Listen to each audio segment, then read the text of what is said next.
EDK ak KPay Jollof Chicken boisson bu neex bi di Mandamori AEMO Electronic Corps ak markam yu bees yi ak Crédit Mutuel du Sénégal ñoo leen di may seen émission ndekki li. Formez-vous, armez-vous de science jusqu'aux dents, c'est ce que j'ai dit à Obenga, et arrachez votre patrimoine culturel. Malal Talla aka Fou Malade ngay am foofu mais grand bëggee respect mbégte la saabu nu la ne dalal sa kër Sud FM mais ndekki li aussi Mbacké ak Maodo. waaw nangu nañ loolu. marhaban. yow ku wax ki dégg arab ko marhaban waaye xam na loolu quoi. bismillah. yeah mu ngi noonu kon Malal Talla aka Fou Malade léegi ndekki li.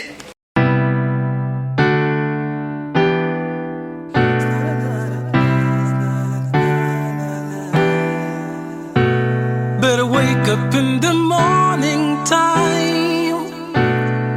Nico dille jox good vibes. Ndekki lu neex tàng jër. Sud FM mooy number one.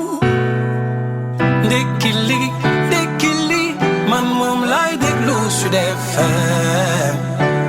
Yeah. Nico dille jox good vibes. Ndekki lu neex tàng jër. Sud FM mooy number one. Ndekki li man moom lay déglu Sud FM. Yeah. Salaamaaleykum Sénégal man la Beydi bi bu bees yaa ngi ci émission ndekki li ak maam Nicolas jërëjëf. Jërëjëfati Beydi Bidé bu bees 98.5 le choix de la différence, la première radio d'information du Sénégal et la première émission de Sud FM ndekki li émission nandite yi. Bien le bonjour chez vous, bienvenue chez nous. Toujours un plaisir de vous retrouver, évidemment toujours un plaisir de vous servir. 11h11 pour ne pas faire la liaison. Vous êtes ci waxtu bu baax bi. Émission bu baax bi di ndekki li émission nandite yi yéen ñi nekk Dakar wane itam biir Sénégal puisqu'on le sait tous, Dakar n'est pas le Sénégal. Vous qui êtes sur l'international et qui nous suivez via nos plateformes digitales, merci infiniment. Je reçois tous vos courriers.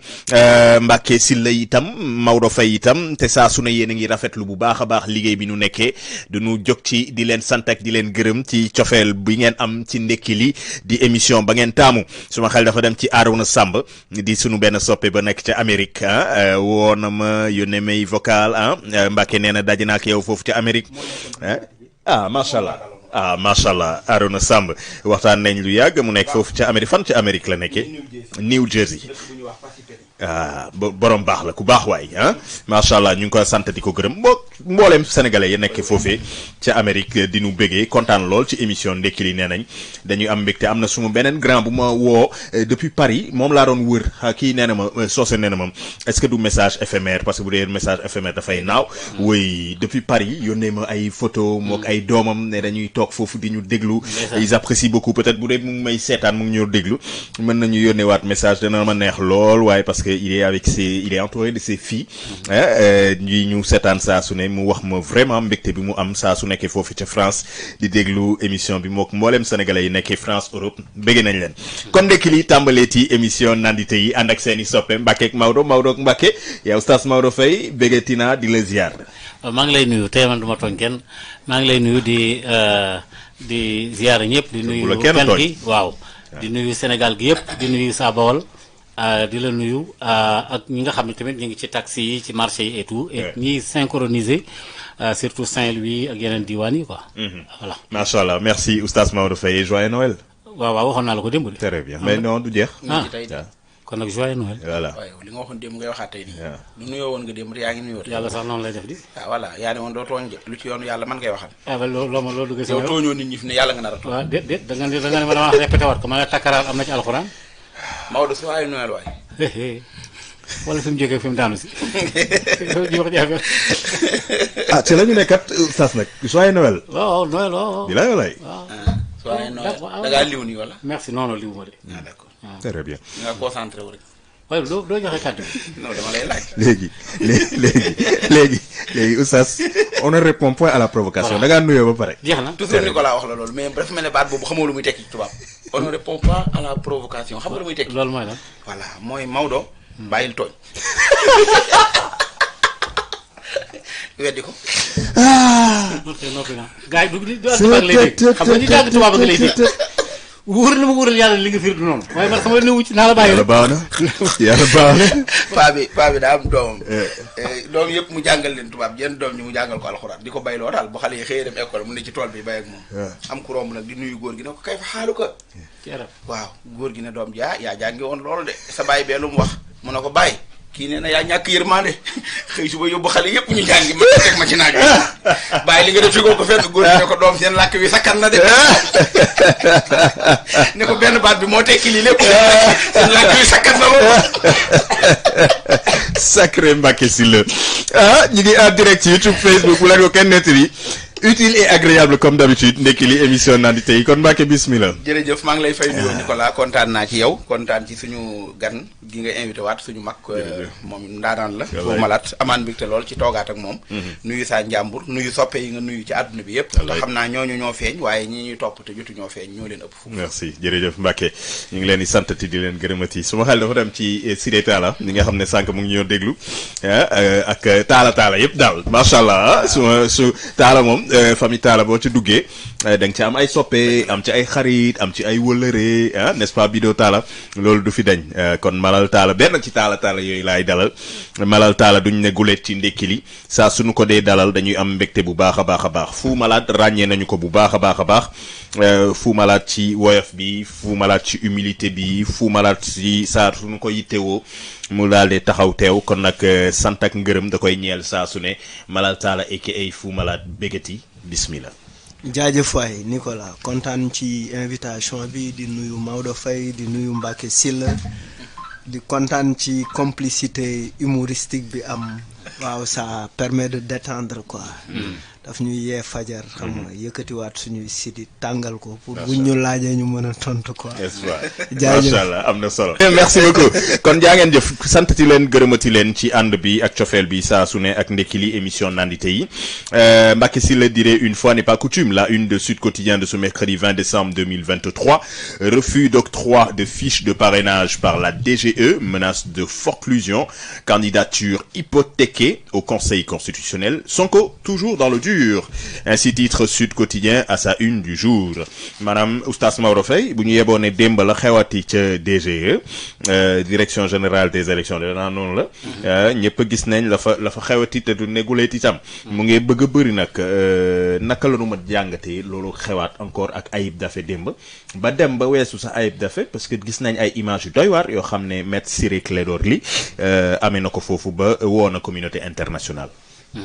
waaw xëy na nag gannaaw bañ leen nuyuwaatee am na lu ci waroon a mën a bañ a feeñ ci te mooy li nga mujjee parce que tamit ñi nga xam ñoo di FDS yi muy force de défense yi nga xam ne ñoo fa nekkoon ak sécurité bi ñoom ci ndigal la ñuy dox moo tax alkaati yi ñaare loo leen wax rek da nga leen di xaw a tooñ tuuti parce que ñoom dañuy dem ci ordre moo tax du ñu def lu ñu leen def loowul kon léegi dañuy yéeg ci kaw seet ña leen ko defloo itam ndax ku sañu la bañ sañ a nangu waaye ña leen ko defloo nag waroon nañu am ak teey ndax xam nga nit ki nga xam ne bu ñëwee personne responsabilité yi ko yàlla jox lu mel ne avocat jàng juddoo ci réew mi am xam-xam nit ñi xam la démb ak bërki dem wóor na la yow àddina du yàgg mukk ba nga jamee wala nga dóore wala nga xeex wala nga saaga yaakaar naa ne accès ci yenn bureau yi loolu jàmm rek lay jur parce que ko xam Ciré Clédor Ly xam ne àddina du yàgg mukk ba muy indi ay jaxase di yàq wala yu demee noonu xëy na bu doon benn mouvement de jeunes wala yu demee noonu sax on aurait pu comprendre loolu beneen aspect la beneen bi ci tegu tam mooy bu fekkee këyit wi nga xam ne moom la ñuy ñoddi ngir ñu jox ko ñoom Ousmane Sonko jàpp naa ne li ma wax léegi jàpp naa ne man la ma waxoon laay waxaat Ousmane Sonko du bokk ci élection yi loolu moom kuy waxal yàlla bay boo nga nangu ko wala boo nga xam ne bu ci bokkee ma baamtuwaat ko daf may bett da nga catégorique trop. non je ne suis bon catégorique entre guillemets parce que bu bokkee damay bett wax naa ko fii démb parce que ku xool ni mbir mi di déroulé ba ci loi nga ko teg ci droit moo koy xañ mu bokk wala lan non xam nga li koy xañ mu bokk ñi nga xam ne ñoo ko koy xañ ñoom si bopp ñoo tax ñu xalaate noona ñooñu nag ñoom mën nañ koo leeral nit ñi waaye bu dee ci wàllu yoon moom bu doon jaaroon ci yoon rek kon Ousmane Sonko jox nañ ko ay këyitam parce que bu fekkoonte ne séparation de pouvoir am na justice bi li mu dogal immédiatement parce que nag ki fi nekk tey nekk jiite réew mi avant muy jël réew mi dafa waxoon ne lépp loo xam ne li dogal la bu jóge ci justice danaa ko appliquer moom moo ko waxoon ay wax yaa ngi fi ba léegi nag est-ce que bii mën na ko appliquer wala mënu ko appliquer wala yoonam a ngi ci wala yoonam nekku ci loolu beneen affaire la mais de toutes les façons li yoon wax dañ ko war a doxal comme doxaluñ ko ba léegi mu des une semaine moo teeg ñu àgg ci le 26 ay bis doo nga ci des léegi li tolloog juróom-ñetti fan une semaine moo des ci ñu àgg tëj rap yëf yi jeex mbirum lan la ñu tëj xam nga léegi à partir de 26 bii parrainage ya jeex na boo parrainage wul foo jëm d'accord waaw léegi loolu avec le temps parce que dañuy daw contre le montre boo xam ne bii fii la montre pardon boo xam ne bii fii ñu toll ni buñ deful ndànk mën nañoo dem ba affaire bi question de temps la moo tax ma yaakaar ni moo waxaat ko waa Pastef dama yaakaar ne dafa am lu ñu bokk lu ñu waxul beneen plan C wala D bu ñu am ba noppi waxuñu ko nit ñi mais bii moom da nga xeeb plan B ba tëb ko noonu non plan B bi tamit boobu tamit xam nga vraiment tamit bon espérons mais daal doy na war yàlla baax na jërëjëf yaa oustaz Maodo Faye Mbacké waaw ndax même gis-gis bi nga am ak Maodo xam naa bu fekkee dañuy wax ci wàllu yoon moom xam nga réew mi dañuy wax réewum yoon la mbir bu xewee nañ ko yóbbu ci yoon nañ déglu yoon mu def liggéeyam yaakaaruma ni nit dana analyser di ko teg ci wàllu yoon ak droit daal di mën a taxaw rek wéeru ci miir bi ne Ousmane Sonko du bokk damaa xalaat ne bu fekkee yoon mooy joxe liggéeyam te di ko joxe fi yoon jaaragun ba dogal ci àtte bi mujj ne nañ ko delloo ci liste yi bu ñu sukkandikoo ci wàllu yoon te di ko jëfee loolu may na yaakaar ci ku bëgg mu bokk mu desewaat yaakaar ne dana bokk léegi nag bu fekkee volonté maanaam politique lay doon taxawaayu nit fas yéene gàllankoor ne diw du bokk loolu moom buntu la bu ubbeeku boo xam ne bu ubbeekoo amatul kuñ mën a wax ni kii dana bokk wala kii du bokk ndax bu boobaa du nekkati ay élection waaye ay sélection lay doon maanaam sélectionné ñi nga xamante ne ñoom nga war a jàkkaar loolu ñooñu la war a doon maa ngi wax démb ne bu fekkonte ne ba jamono di neex bu dossier nekkee ci wàllu yoon boo ñëwee fii ci rajo bi boo ko waxee Nicolas danaan la dossier bi daane ci wàllu yoon buñ ci wax tey jii nag dossier day dem ci yoon ñi ne tribunal joxe na verdict mu amaat beneen kuréel goo xam ne day taxaw verdict boobu tribunal joxe la ca waroon a topp moom du ko ca toftal te duñ joxe argument wu lu tax defuñ ko man jàppoon naa ne démb li fa indi xëccoo boobu mënoon naa ñàkk bu fekkee DCE dañoo am ay texte yuñ tënku ba nga xamante ne waruñ caa sukkandiku jox leen maanaam fiise bu ñëwee nañ leen recevoir ñu toog ñu ne leen kat tribunal lii la wax waaye ñun tam lii la ñu yoon may moo tax waruñ cee sukkandiku di leen jox fiise nañ ko defee woon bu njëkk ba ndax yoon bu njëkk ba bañ ñëwee ñi wiiri fa mu mujje mooy dañoo wax ne état dafa def appel te comme dafa def appel dossier bi soldé guñ ko ba mu jeex kon waraguñ leen a mën a jox fiise da ngeen di xaar ba mu jeex mais su fekkente ne ñëw ñu ne la du ma la recevoir te ñuy jàpp ne da ngay njëkkante ay fan yooyu mbirum politique lay doon ñoom it dañuy jël dossier bi politique ko moo tax avocat bi ñëw dugg ci kee ñëw dugg ci ñu xëccoo woo presse bi ñu ñëw ñu médiatiser ko parce que nag c'est la politique ba léegi nag bul fàtte ne ba léegi Ousmane nekkagul ci liste yi de waxuma fii si même sax liste yi sax nekkatu ci waaw mais àtte bi lan la tribunal dogal buñ ko réintégré dañ ko bindaat ci waaw loolu lay tekki loolu la ñu war a def waaw loolu laa wax ne loolu laa ne moom léegi nag defe naa loolu la ñooñu di dabu ji démb itam moo tax ñu def voilà très bien mais loolu nag comme nekkagul ba léegi nii tey tamit ñoom fan taxawoon ba léegi fas ñu fa yéene jóg mais yoon teewu ko caa nekk fi mu ne lan non yoon moom bu doon dañoo toppale yoon kon di yegg si fii waaw léegi nag bu fekkente loolu laa wax pourtant yow li ma wax ni wax nga ko sax yow li ma wax ni wax nga ko waaw da nga yow da nga maa répété dama ne bu doon dañoo jaar ci yoon kon sax duñu yegg si fii kon dañuy appliquer yoon séparation de pouvoir loolu lay signifier yoon defal lii ñee doxal lekk administration bi jëm na le mais comme léegi justice bu dogalee ba pare day am ko taxawaat ci kanam na ko loolu du fi amee moo tax ma ne loolu buñ ci wéyee kon ñoom Ousmane Sonko mi xam nga kuy bokk ci élection yi waaye moom du moom jërëjëf oustaz Maodo Faye jaajëf Serigne Mbacké Sylla daanu dellu si ci yéen léegi dama bëggoon laata may jox Malal Talla Fou Malade fàttali mbokk yi ñu ngi en direct sunu ay réseaux synchronisés ak plateforme digitale Dakar n'est pas le Sénégal YouTube Facebook ak réseaux sociaux yi ñu ngi fa live and direct ndekki li Sud FM fàttali communiqué bi génn démb muy collectif de défense bi nga xam ne mooy avocat wu Ousmane Sonko yi qui rappelle à l'État du Sénégal son devoir de respecter et de faire respecter scrupuleusement les décisions rendues par les cours et tribunaux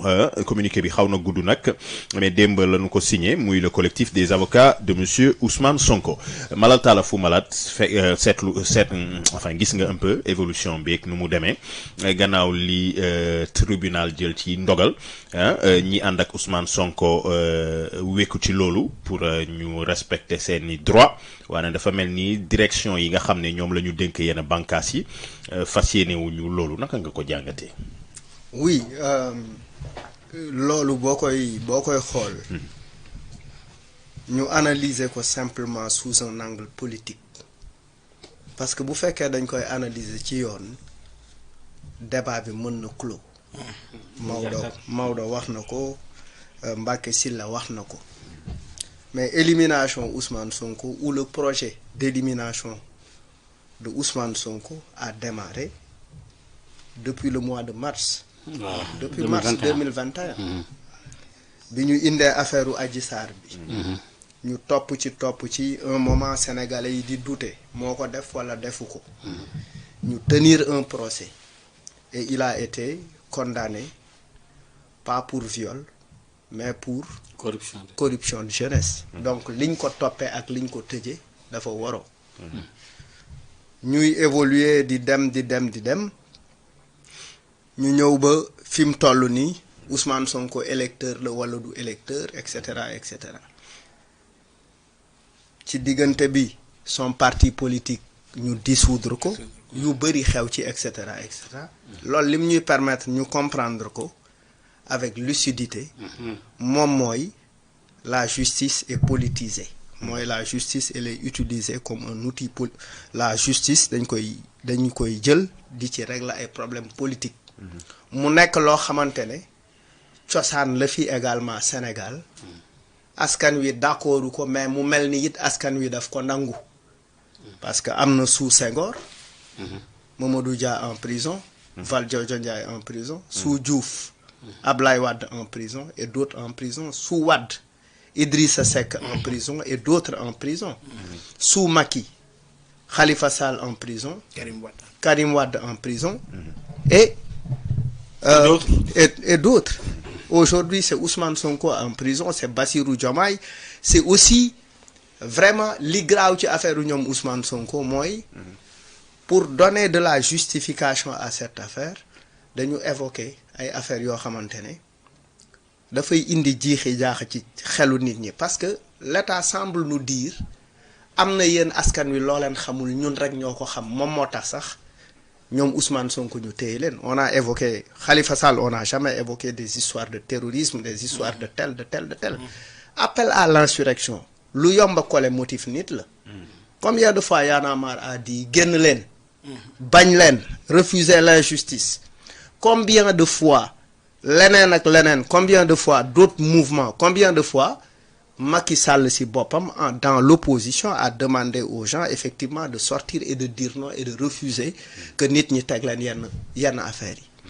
On va aller au palais on va faire ceci on va faire cela donc finalement li ñuy jàng mooy quel profil de politique on a entre la conquête du pouvoir et l'exercice du pouvoir qu'est-ce qui se passe entre-temps ba nit ñi tout de suite li ñu doon wax mu nekk conviction ci ñoom day mel ni après loolu signifietul dara ci ñoom. Donc il faut qu'on interroge ban politique lañ am ban type de politique lañ am. Est-ce que finalement les personnes aujourd'hui qui demandent le pays bëgg ko jiite ëllëg ils ne vont pas procéder de la même sorte. Finalement il y a un problème par rapport au profil de politique au Sénégal. loolu moom mooy situation parce que en fait dañu tëgg ay textes.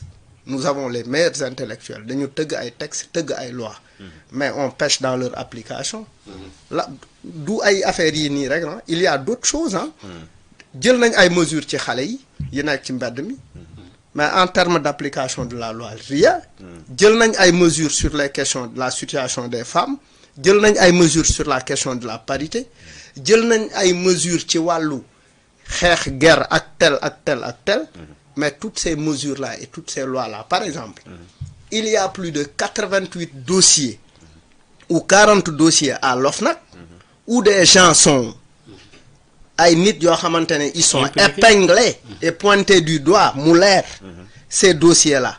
Ana sen aboutissement, déclaration de patrimoine. Déclaration de patrimoine, on a dit, sous l'ère Macky Sall, que tous les ministres ou toutes les personnes qui ont des postes de responsabilité qui gèrent des budgets dañu war a def déclaration de patrimoine. Il y a des ministres ici au Sénégal yu taxaw publiquement ne ils ne feront pas de déclaration de patrimoine et ils ont défié même l'autorité ce qui veut dire que problème bi mu ngi nekk en fait finalement quel est notre rapport avec avec nos lois, avec la justice qui est censée constituer le socle de la démocratie. waaw doguma la malal da nga bëgg a wax ne kon problème bi gën a xóot loolu yëpp. Oui. Mais dans ce cas bien précis. Oui. bu ñu yemee ci lii nga xam ne Ousmane Sonko mu ngi ko daj jamono ji justice am ay ndogal puisque ñun ñëpp ci la ñuy wéeru d'habitude. Oui. dañu naan bu ñu amee problème nañ dem ci yoon mu àtte ñu. léegi yoon bu àttee te yoon nee na man bu ma àttee fa laa mën a yem léegi li ci des nag dafa am ñu ko war a liggéey yoon bu àttee ñi war a jëfee li yoon dogal bañ lànk ne ñoom duñu ko jëfee bu boobaa lan moo ciy pexe. non lenn moom moo am li ñu constaté mooy yoon au Sénégal dafa mel ni ki yor nguur moo ko moom boo nekkee opposition di nga ne bu ma jotee ci nguur nii lay doxale yoon mais une fois que nga jot nguur yow yoon da nga koy jël def ko sa moomeel di buum di bumi. Sur ce cas précis il est établi que l'État, le pouvoir ou le Benno Bokk Yaakaar ne veut pas aller aux élections avec Sonko ou quelqu'un de Pastef. Parce qu'en fait, est-ce que c'est le pouvoir ou le parti au pouvoir qui doit décider qui doit aller aux élections ou pas? Parce que that is the question. Non dama ne la dans li ngay wax mooy li war a am. yow li ngay wax ni bu ma doon ci tubaab laa koy wax dama naan tu es dans l'utopie. L'utopie mooy un rêve irréalisable. Pourquoi? da nga nekk ci gént. parce que type de pouvoir bi nga am la. wala rapport bi nga xamante ne ñi yor nguur moom la ñu am ak yoon. c'est-à-dire il faut mater l'opposant il faut l'écraser, il faut l'isoler, il faut l'éliminer, il faut lui montrer qu'il ne représente rien. Et loolu ni nga koy wone mooy en fait parce que tu as un ministre de la justice qui exécute tes ordres, qui n'a aucune indépendance. C'est toi qui le nommes. Tu as un procureur. Xoolal ay affaires yi am. C'est pas seulement le cas de Ousmane Sonko. Il y a un juge qui a dit Alioune Sané de Y'en a marre demal ñibbi sa kër parce que vidéo bi ma gis liñ la ciy toppee ne yow da nga doon xeex ak policiers yi vidéo bi wanewul loolu. Donc demal ñibbi sa kër. Procureur interjeté appel et finalement c'est comme si quelque part le procureur même est plus puissant que le ministre. Finalement on a des procureurs yi nga xamante ne ils sont dañuy exécuter l'ordre de l'exécutif, c'est-à-dire exécutif mu ngi fi. Il nous faut prochainement des leaders politiques ou des candidats qui s'engagent à véritablement séparer les pouvoirs.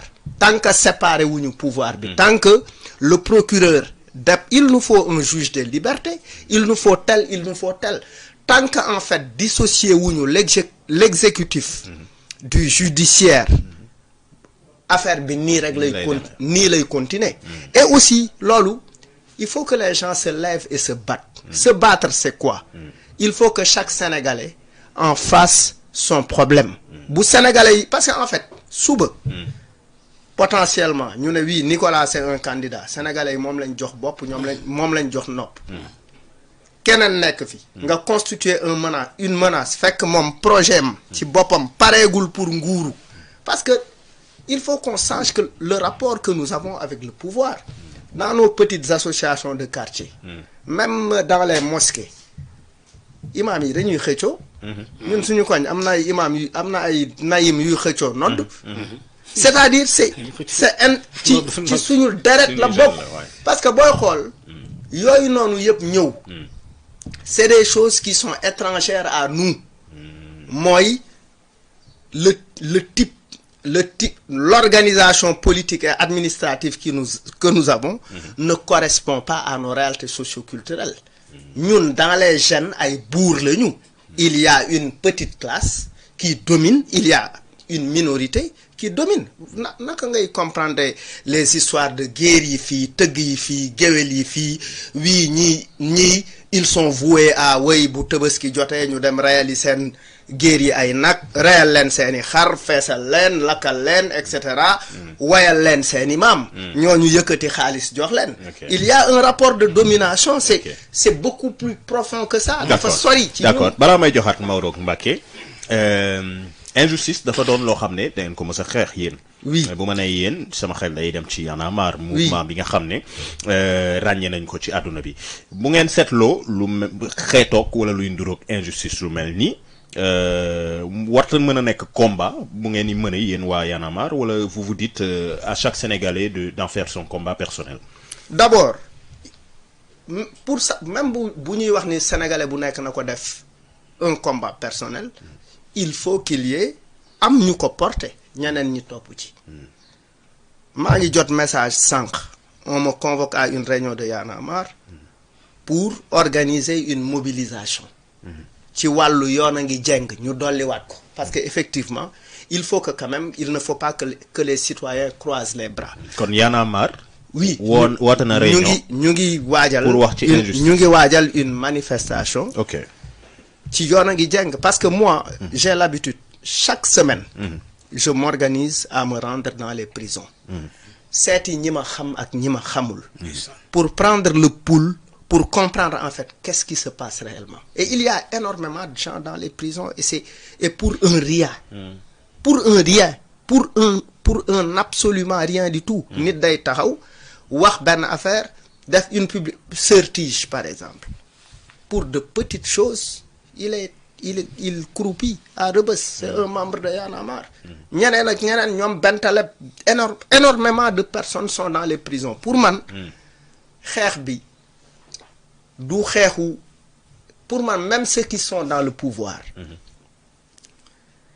ñi ànd ak Macky qui sont conscients qu'il y a de l'injustice doivent se mobiliser parce que ils ne le font pas pour tey c'est un combat pour la postérité c'est pour le lekk c'est pour le lekk parce que ñun bu ñu jotee ci Sénégal boo xamante ne ba suñu jonni yàlla tey alhamdulilah amaguñu coup d'état dafa am il y a des gens qui nous ont légué quelque chose ñun ñu topp ci loolu di ko sàmm bu ñu ci taxawul situation bii nii am lim ñu nar a jural mooy ça on peut arriver à une situation de coup d'état parce que l'injustice mène à ça conséquence ou injustice mooy lépp lay remettre en cause c'est ça les conséquences li wolof naan lii raam ci ñag bi la jëm il faut que ñu xoddeeku balaa lakkale nag mooy nous mobiliser dans la paix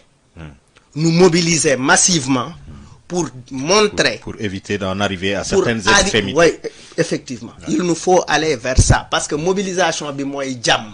Et quand on interdit aux gens de se mobiliser, les gens contiennent leur colère, ils ruminent leur colère, di ko togg muy toll foo xamante ne à un point en fait finalement dootuñu ragal char de combat dootuñu ragal balle. Il faut qu'on évite ça. Merci. Malal Talla Fou Malade, Ndeki li Sud FM, première radio d'information du Sénégal, en direct sur nos réseaux sociaux et nos plateformes digitales. L'université Cheikh Anta Diop, parce que moi, sama xel dafa dem ci moom, qui célèbre le centenaire de Cheikh Anta. Ce sera à partir de demain et ce jusqu'au 30 décembre prochain.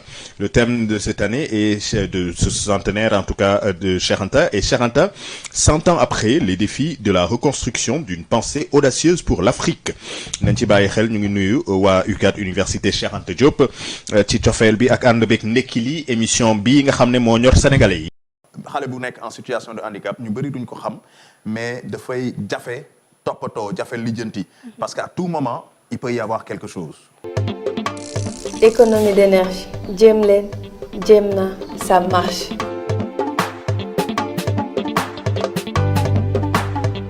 Économie d'énergie jéem leen jéem na ça marche.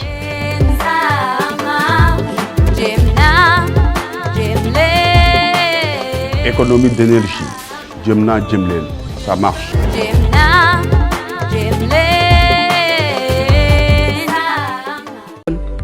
ku ne xam na ni ubbite l'école lu diis la ci bépp waajur ba tax na Crédit Mutuel du Sénégal andil leen crédit spécial rentrée scolaire ngir taxawu leen. ak crédit spécial rentrée scolaire CMS dina la lebal lu tolloog sa payooru weer ci diir bu gaaw te yomb lool. Crédit Mutuel du Sénégal di leen taxawu saa su ne ak fu ngeen mënti nekk.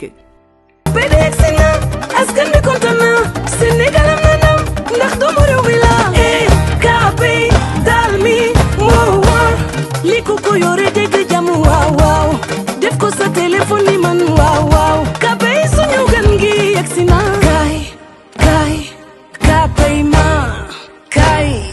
KPay ma moom sa bopp moom sa alal yombalal sa dund. Pour la première fois au Sénégal, le dépôt est à 0 francs, le transfert à 0% et le retrait à 0 francs.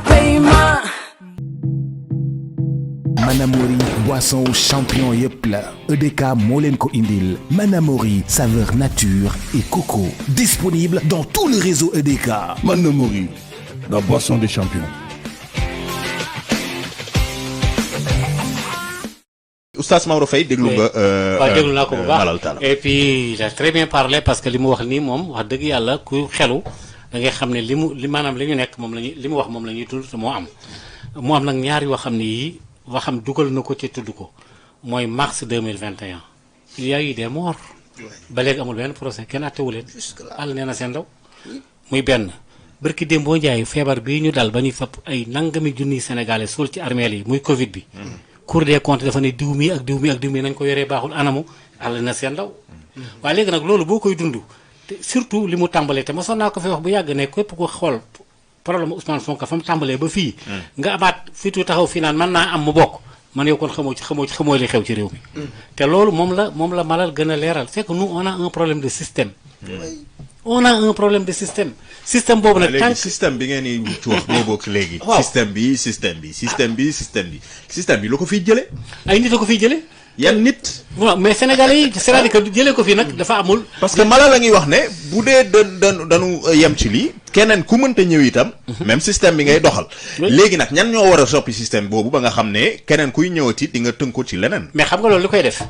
mi ngi ñëw nag parce que ñi ngi raam jëm ci parce que xalaat yi mi ngi wuute gis nga li nga wax ni ba xalaat ko ba wax ko am na ñuy xalaate noonu am na système bi dem gis nga les politiciens classiques ak fi génération bi jëm léegi fi ñu jëm nii mbir mi day dem di effrité wu ba nga xam ne yàlla mën naa dogal benn bis am ku jël pouvoir bi yii yëpp mu dindi ko xoolal assises nationales yi fi nekkoon ci ñoom Mbaw demoon nañ wax naa ko fi demoon nañ ba wax ne kenn dootu fi jiite parti politique ba noppi jiite pouvoir bi yooyu yëpp bu ñu ko dee faxas ndànk nag li bon rek mooy dem di yàq di toj yooyu moom baaxul mais mën nañ koo def ndànk di raam ndànk ci wàllu politique ak waxtaan ak essayer ñi nga xam ne ñoo di génération montante bi seen xalaat yi dem ba yàlla man na benn jour am ku gagné koo xam ne kii def naan man lii lépp intéressé wu ma nañu changé constitution bi changé système bi kenn ku nekk dem même boo nekkee président de la république sa ministre bi nga xam ne mooy sa premier ministre def tooxi doona suñ ko yóbboo ci yoon moom man mi ma la ñuy yemale yoon wax li nga xam ne mooy yoon àll na seen ndaw jafe-jafe bi kañ doguma la malheureusement jafe-jafe bi kañ mooy li nga junj noonu boo faloo kii ñoom ñi bëgg a falu yëpp d'habitude dañuy wax ne dañoo bëgg a changer système bi soppi système bi bu ma faloo dinaa def lii dinaa def lee problème bi kañ mooy boo xasee yéeg doo ko def boo xasee yéeg les réalités sont autres parce que nguur dafa neex donc bu boobaa da ngay ngoy ci loolu noonu. oui mais naka lañ koy soppee bu boobaa parce que xam nga lu tax. parce que à mon avis. mi ngi tàmbalee ci d'abord parti yi seen bopp. je te dis parti politique pour man. wala un mouvement. tu dois prendre le temps qu'il faut pour ta massification. ak les personnes qui correspondent à yow li ngay woote. sallallahu taala alayhi wa sallam. il n'a pas eu besoin de corrompre certaines personnes pour adhérer à l'islam. li mu gëm mooy dafa lancer benn affaire woote dara. jamono di dox et au fur et à mesure aujourd'hui nous sommes devenus combien de milliards de musulmans pratiquants même bu fekkee en fait ñu ngi si lobby tubaab yi ñu ngi ñuy xeex ak di ñu coller ay affaires ak et cetera pour man les partis politiques doivent rester leur ligne parce que d'abord un parti politique ne dafay juddu tey am 10% élection beneen bi ci topp mu am 15%, wala 13%. Arrivé à un moment pour des explications politiques, nga woote dara nit ñi gëm la di la top, affaire bi di construire muy jàpp avec les personnes qu'il faut. Mais après les gens vont faire des alliances. Et une alliance, ça veut dire quoi? Mooy boo jotee ci nguur, comme que man faraloon naa la, àndoon nañ ci xeex bi, ma part du gâteau. Mais oui. Et finalement, ça pose un problème. Et finalement, ça te phagocyte. Ça pose un énorme problème. Parce que boo déggee benn Moustapha Niasse, je vais personnaliser la chose. Ak dayo gi mu am, li mu représenté. Moustapha Niasse bu ñu lay nettali jaar-jaaram Senghor. laata suñu juddu ñu. ba léegi nii.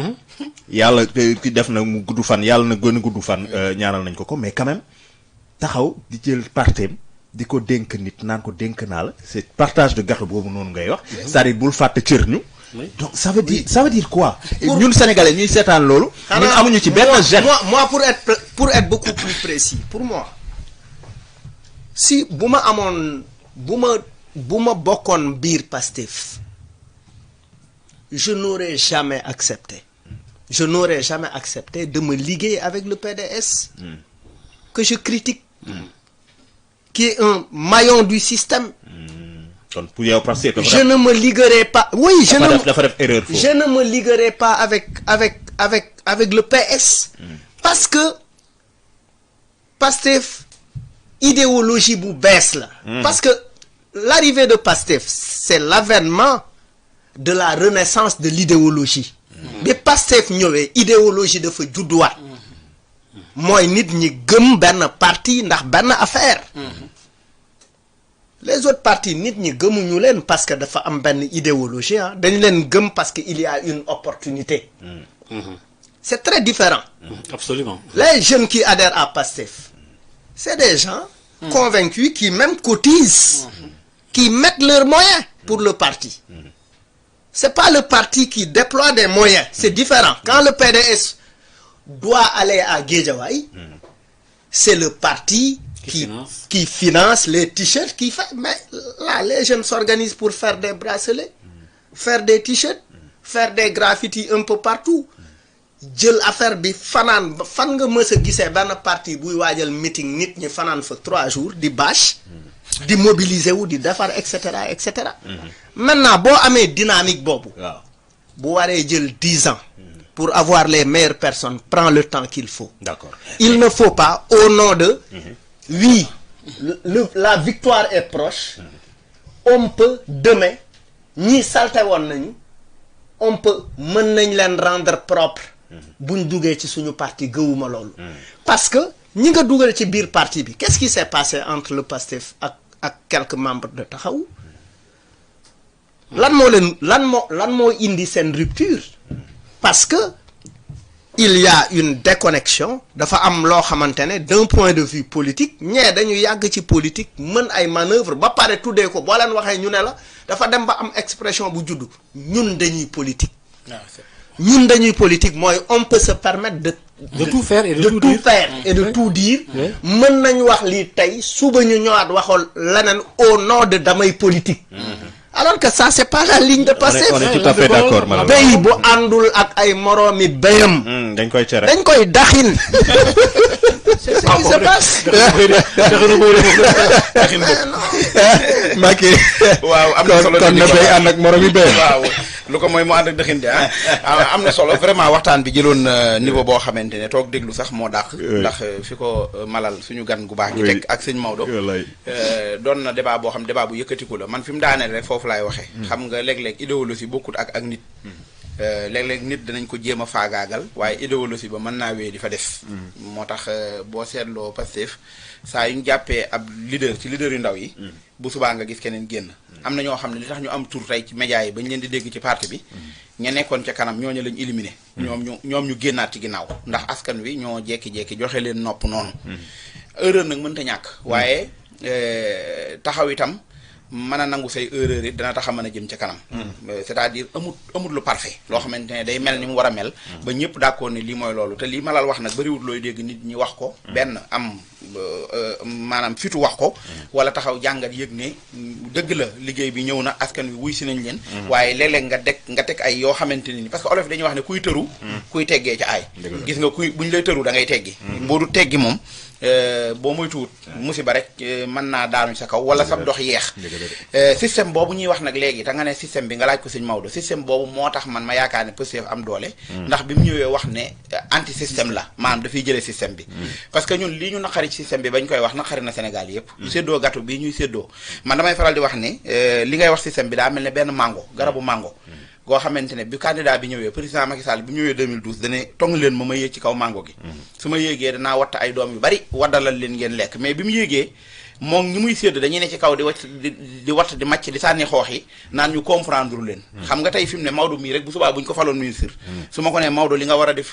fële ca Louga defoo ko fa nangam danaan ma comprendre woon ni état di doxee parce que affaire yi da ngeen a yaakaar ne dafa gaawe noonu affaire bi système la dafa am loo xam ne da nga ko war a comprendre mais loo xamante ne buñ ñuy wut dañ ñuy wax ne dafa yomb dafa leer nañ ñi kenn ku ne tëral programme te ku ci jot ne système la affaire bi dafa jafe te yow bi mu jafee ba mënoo defal dara saw askan yaa ngi defarul sa bopp ñi far ak yow ñi ngi defaru ñi ànd ak yow ñi ngi defaru loolu jëmut kër beneen bi ci topp système bi lim ñu indil mooy tey jii muy Ousmane Sonko muy keneen képp koo xam ne bi ngay politique ñi ànd ak yow lebal la bor ñëpp bi nga faloo da nga leen a bëgg a jël ci réew mi fay leen doo defar réew mi lu baax dafa am koo xamante ne day politique nit ànd ak moom waaye bu faloo ba dugg pale waa ji day dellu bitigam ubbi ko dem jaayi kii dekk téyër dem ñawi kii nekku ministre dem daaji ay table mu jël ñi nga xamante ne ay cadre lañ loolu dafa amoon ci réew mi bu njëkk ñu ñaan ay technocrate ay liggéeykat ñoo xam ne poste bi ñu yor du sensu politique waaye mérite la ci xam-xam ñu maanaam ñu jël leen fa teg leen fa ñu liggéey bu loolu amul séddoo ay part de gâteau lay doon te kon problème bi ñu nekk ni duñ fi jógee moo tax ma bëgg sénégalais yi ubbi seen i bët ci liñ jëm ci kanam candidat yi wax yëpp ñu déglu leen vraiment bàyyi ñu commencé yeewu tuuti di déglu programme yi di jàngat nit ñi di xool waa ji waxi démb ak waxi tayam waa ji ñoo bokk nangam suñ koñ nga dëkk sama xarit la parce que li lay won ne ñun dañ koy wax te yeewooguñ amul meeting bu dul fees te pourtant bu doon dañuy wax dëgg rek te yàlla tax am na ñoo xam ne seeni meeting warul woon a fees parce que dañuy gëm ne duñ ñëw di la may doole parce que gëmuñu la mais gannaaw jox nañ la xaalis nga mën a mobiliser duy kaar def nangam ñun ngay joxaat xaalis ñu wateel la ñu waat toog ci garam place yi di la ŋàññi loolu mënta jëmale dëgg la de jërëjëf balaa may tëj joxaat Maodo jërëjëf Mbacké ana gentleman dans toute chose man je vais du principe que bu ñu sekkee maak yow game bi ma xam ne yow am nga doole donte maa la mën a def lépp lu ma neex mën naa la nappaaje mën naa la tànc mën naa la tout ce qu'on veut mais je vais être quand même gentleman si je sais que am na doole boo àndal je préfère ñu dem ci combat justement face to face ku mën sa moroom duma plutôt que man mi yore doole bi yëpp ma lay nappaaje ne ñemewuma dem ak yow ci arène bi ana gentleman foofu. oui mais xam nga gentleman ça c'est toi qui le dis oui waxtaanu rajo la. c'est loolu il faut xam nga en fait. non mais dans toute chose. oui mais je suis d'accord mais dama lay jox benn jàngal en fait lépp auteur la. Nelson Mandela ñëw nañ fekk ko kaso. na ko sa soxna si Winnie Mandela dafa mel ni am na ñu koy tëdde am na ku muy àndal. mu ne leen man maa ngi fi 27 ans lañ ma tëj. mu ne et chaque personne a besoin d'un moment de détente. loolu kawe la. waaw loolu nit ku kawe ko mën a wax. loolu kawe loolu fort na. mais loolu ngay woote loolu ngay wax ni yow li ngay wax ni. nit a koy def. quelqu'un qui est désintéressé. quelqu'un qui accepte les règles du jeu. quelqu'un qui est cohérent et qui respecte l'institution. quelqu'un qui comprend que écoute affaire bi match la. il n'y a que l'arbitre qui doit juger. lu arbitre wax lool la. est-ce que xam nga quelqu'un qui n'influence pas l'arbitre. quelqu'un qui ne va pas acheter des supporters pour ñu tàccu ko. loolu auteur la. léegi nag foofu la ñu war a woo ci suñu homme politique yi ñu am auteur. ñu am auteur. il faut que tant que nit ñi amuñu auteur. parce que pour man politique aussi loolu la. nga am foo toll. question de tolluwaay la question de xam-xam la. parce que faire de la politique c'est pas n'importe quoi. pour man li jiitu ci def politique mooy dire que rien ne m'intéresse à part lu doxal réew mi. bu fekkee liy doxal réew mi ci xañ sama bopp lay jóge ma xañ sama bopp. C'est ça. bu dee liy doxal réew mi ci xañ keneen lay jóge mais na fekk ni rek day doxal réew mi ma nekk. donte bëgguma la bu doon sama sago. bu doon yow. mais bu fekkee dañu gis ne majorité bi ci jàngat yi ñu def yow la. oui mais écoute c'est comme Nicolas en tant que animateur. d'une émission de radio war a def musique tout le temps. nga ne mais Dip neexuma. je ne le mettrai pas. yow au nom de Dip neexu la tu veux nga bëgg a xañ les auditeurs à des milliers de gens un son de Dip. Vraiment. C'est simplement ça. doy na waar jërëjëf Malal Talla Fou Malade dañuy tëj ak oustaz Maodo Faye rapidement ci tënk rek oustaz. fi ñu nar a jëm donte élection yaa ngi gën a jege affaire yi ngi gën a compliqué pour Ousmane Sonko ak ñi mu àndal waane terewul gars yi ngi déroulé. ah oui absolument xam nga daanaka Malal boo seetloo tënk na waxtaan wépp sa xarit ba Thomas Sankara moo doon wax naan bu nu la falee. nga jiital sa bopp doo jiital sa réew. c'est très clair. C'est une question d'intérêt. léegi nag li am solo mooy fii ñu toll nii ñu ngi jëm ci élection yi bon ay fan yu néew ci des mën naa wax sax daal ay waxtu yu néew ci des ci li nga xam ne moo jëm ci wàllu ndar kepp gi tëj gi. waa Pastef man ba léegi la ma waxoon jàpp naa ne xëy na wut nañ meneen mbedd mun fas yéene jaar. mais ñaari jëmm ñii moom gis nañ ci terrain bi ñuy battre campagne loolu c'est impossible à la limite. mënul nekk parce que tamit. malal tàmbalee na ca kaw. ci mars 2021 ak la ca xew ay Adji Sarr galgal yi ay directeur di ci dugg ay gendarme di ci dugg bu agsi fii. nga koo xam ne ki tey bu nga demee élection balaa midi lépp carte. nga faal yi fi nag ko yàlla. dana jafe lool. waaw bu boobaa nag bu weesoo loolu bu dana bokk ak du bokk loolu danañ ci gën a ñëw mais li nar a ñëw ak politiciens yi ak élection yi. bu boobaa lan mooy la nga waxoon yàlla bu ñu am un chef d'état par défaut yaa ko fa waxoon. yàlla bu ñu fal chef d'état par défaut. waaw c'est possible. yàlla baax na. kon Mbacke jërëjëf. Maodo jërëjëf Mbacke jërëjëf. ba suba ak jàmm ñu tëj ak bi suba. waaw damaa bëgg nga voyager. fu kii nu mu tudd Maodo voyager man damay voyager bàyyil waa jàkkaarloo ñu voyager. parce que jàkkaarloo tamit moomu ñu la ah oui dañu voyager ñu dem célébrer Noël feneen quoi. oui mais merci beaucoup keroog aussi ñoo ngeen ci sama bés bi sargal ma. c'est normal et cetera mais jaa ngeen jëf. c'est normal Malal dañuy wax téléphone mu may remercier ma ne ko Malal tu n'as pas à me remercier yow sa oyof ak sa yëg-yëg voilà nit ki amul ku dul ku ko yëg te ñun gis nañ ne saa bu nu la itteewoo yaa ngi taxaw ton loolu yoon la itam boo xewlee ñu daal di teew n'est-ce pas am na solo jërëjëfati kon quand même merci à vous tous vous avez été très nombreux à nous suivre et à apprécier ñu ngi leen sant di leen gërëm sunu kilifa Babacar Diagne mi jiite CNRA ñu ngi koy ziar maa ngi waxtaan ak moom sànq rek ñu ngi koy sant di ko gërëm mboolem kilifa yi di rafetlu liggéeyu ndekki li mi nga xam ne gis nañ ne professionnel na ci métier bi ñu ne ñu ngi ciy sant yàlla bu baax di leen ci sant ak di leen ci gërëm jërë ngeen jëfati merci équipe digitale bi may àndal merci équipe technique merci sponsor yi nga xam ne dañoo bëri gën a yokku ñu ngi leen di sant bu baax di leen gërëm ci cofeel beeg ndekki li l'émission préférée des Sénégalais passez une bonne journée bon appétit n'oubliez jamais viser la lune salut à tous et à demain. yàlla may nu jàmm ju mat sëpp may nu dund bu mat sëpp may nu ndox mu mat sëpp may nu teranga bu mat sëpp may nu jàmm ju mat sëpp may nu pàcc yaakaar ju mat sëpp may nu wér gu mat sëpp may nu wérle gu mat sëpp may nu dund gu mat sëpp may nu dundle gu mat sëpp yàlla defal nu ko ndax yomb na yàlla. EDK ak Kpay Jolof Chicken boisson bu neex bi di Mandamori AM Electronic Corps ak markam yu bees yi Crédit Mutuel du Sénégal ñoo leen doon may seen émission ndekki li. Formez-vous, armez-vous de science jusqu'aux dents, c'est ce que j'ai dit à Obenga, et arrachez votre patrimoine culturel.